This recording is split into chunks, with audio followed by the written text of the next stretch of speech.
Hello, everybody, and welcome to the Mindful SRNA podcast, episode 1. This has been such a long time coming, and I am so excited to embark on this podcast journey with all of you and also go alongside with you as you guys embark on becoming CRNAs. So my name is Amanda Kay. I am a CRNA. I am also the SRNA Coach and Mentor. And having been through all the struggles to get to CRNA myself, and then I've been working firsthand with all of you for years, like the last 3 years now, for all of you guys aspiring to get into CRNA school, wanting to get through CRNA school. And I am here and I've created this podcast to help you decrease the overwhelm, the frustration, the self-sabotaging, imposter syndrome, and go from like just barely, merely surviving applications in school to actually thriving. So in this podcast, I'm going to be giving you guys all the tips, tricks, proven strategies, hard love, all so that I can decrease your time on the struggle bus and empower you, truly empower you to thrive and grow as you work to get into and through CRNA school. And if you want to hang out with me, I am on both Facebook and Instagram. So I will attach the links to the show notes below, and let's dive into episode 1. So what I want to talk to you guys about today is what it really takes to be a CRNA, right? So for those of you who are maybe not familiar with what the role of a CRNA is, we are master or doctorally prepared nurses with a critical care background that give anesthesia services. And here's like a little secret for everybody. Nurses have been giving anesthesia before doctors ever did. What? I know, but that's a topic for another day. So let's talk about what it really, truly takes to become a certified registered nurse anesthetist or a nurse anesthesiologist, whatever term you like to call it.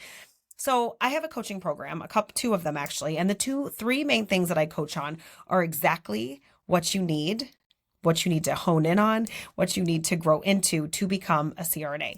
So number 1, self-awareness. And you guys are going to hear as you go throughout your CRNA journey all the time is that emotional intelligence piece. You are going to hear emotional intelligence questions. You are going to hear that word all over the place. And I feel like that word gets tossed around, but we don't spend a lot of time on what it really means and how we can be emotionally intelligent. So I will actually devote a whole episode to that later, but one of the big pieces of that is awareness of self. And you have to be aware of who you are.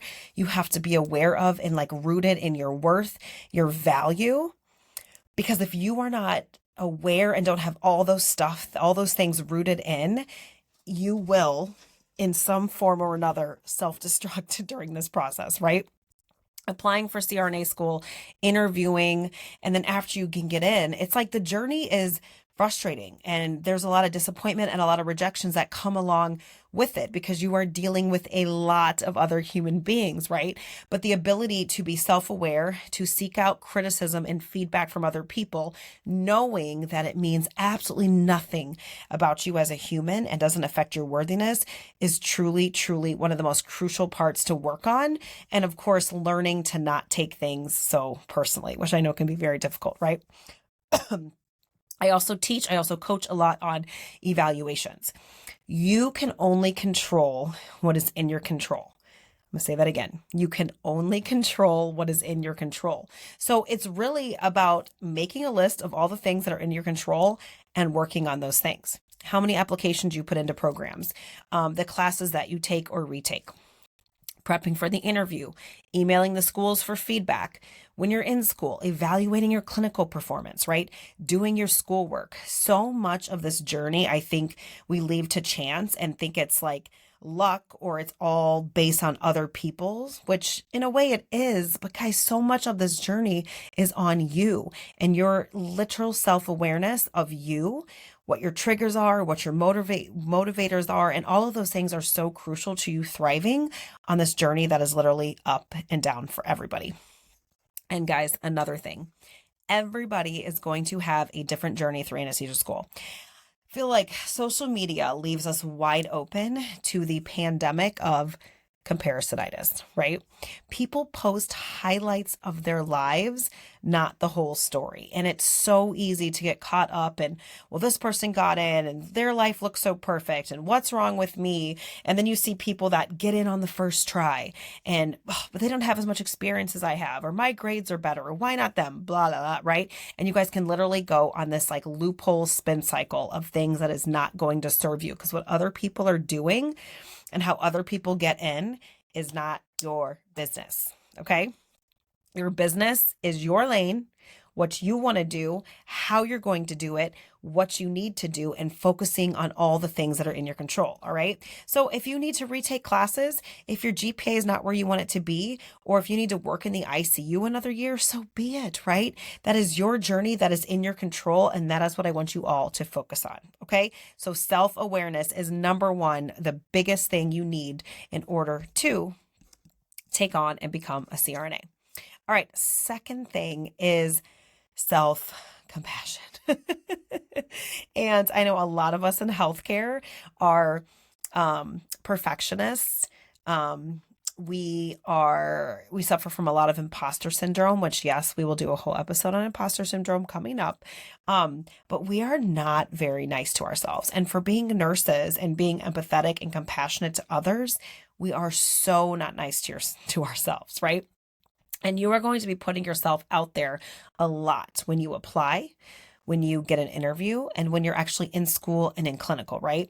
And this whole like beating yourself up, ganging up on yourself, comparing yourself to others literally is just going to further increase your struggle in school, and it's not going to serve you. So you have to get to this place where you can learn, like I said before, be self-aware and be rooted in your worthiness, that it's not going to be taken away from you at any point in this journey. But you also have to learn to love yourself through all the rejections and through all the hard days and the failures, right? Like comparing yourself to others, beating yourself up, you're just going to, I'm saying again, you're just going to increase your struggle. You're just going to make things harder for you. You have to learn how to hold space for yourself to fail and then have the courage to get back up and try again, right? And compassion is actually a skill set. Like it is a skill that you can learn, because I teach and coach on it all the time. But it is something that a lot of us don't practice, but it is something that you can add into your repertoire before you get into school, right? Into your toolbox, right? And once again, guys, once you get in school, your classmates are going to be different than you, younger, older, come from different ICUs, right? It'll seem like it comes easier to them than it does for you. Once again, y'all, not your business. Okay. I want you to be in this CRNA journey for you and for the value that you bring to the table, right? And if you make this journey more of a focus on yourself, on becoming more self-aware, on becoming more self-compassion, on really looking at what you can control, this is going to be a whole lot more fun and a lot more easier for you guys. All right. Now, the third and final big piece of what it takes to be a CRNA, commitment. That's it. Are you committed? You have to decide that you are going to be all in. Because if not, you're going to be wishy-washy. You're going to go up and down. You're going to like ride the waves with all your feelings and emotions and comparing yourself to other people. And this is going to be exhausting. You are going to burn yourself out. And this is going to be so heavy. And you're going to start and stop, start and stop, start and stop, versus working from a place of commitment. In my CRNA Roadmap program, I teach 4 simple steps. Right? Decide. The first thing you have to do is decide that you are all in and you are going to do this and you are committed. Then we make a plan, then we execute, we do the plan, and then we tweak and repeat, right? And this even applies to you guys who are in CRNA school. Like we are going to be works in progress our entire lives, but people who have massive success are people who are committed to massive growth, failing forward, trying different strategies, and also knowing when to just sit tight and wait. All right. So do you really want to become a CRNA? Do you really want to do this? Are you willing to, you can insert anything here. Are you willing to fail? Are you willing to feel disappointed? Are you willing to be rejected? Are you willing to evaluate yourself? Are you willing to grow? Are you willing to be humbled? Are you willing to be a novice, right? If you can say yes, literally anything you want. Are you willing to anything you want? If you are willing to get dirty and get messy, then you have exactly what it takes to become an CRNA, right? An SRNA, RRNA, whatever you want to call it, a CRNA. That's the end goal. So the name of my company, you guys, the name of my podcast, the name of my business is the Mindful SRNA. What does mindful even mean? It means giving others special attention. It means not oblivious or detached. It means seeing what is not readily perceptible. Seeing what is not readily perceptible. It's being watchful, having your eye out on what other people may be missing. It's attention to details. And when we become mindful, when we are mindful, we explore uncharted territory, not knowing where it will lead, right? Who you become on your way to CRNA is way more important than those 4 letters after your name, right? When you're providing anesthesia, literally rendering human beings unconscious, taking away all their primitive reflexes, right? But keeping their heart beating and their respirations good, when you are literally making people unconscious for a living, you need to be mindful, knowledgeable, vigilant, compassionate, courageous, self-aware, committed, and brave.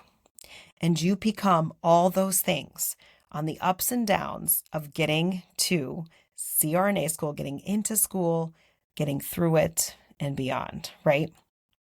I love this quote what Denzel Washington says: keep working, keep striving, fall down 7 times, get up 8. Ease is a greater threat to progress than hardship. Ease is a greater threat to progress than hardship. You don't want this to be easy because you need to be refined into self-aware, compassionate, courageous, committed, mindful. Okay? I will see you all in the OR. May this journey refine you into who you are meant to be, because your patients deserve that, and so do you, my friend. All right. I will see you guys on the next episode. I am so excited to take this podcast journey with you. Please hit the follow, subscribe button on wherever you listen to me to, Spotify, iTunes, whatever it may be. And I am cheering you guys on. So please take all this into your head, take it all to heart, go out there, get messy, get dirty, and let's all become the best humans and the best CRNAs that we can possibly be. I'll see you on episode 2, guys. Thanks for listening.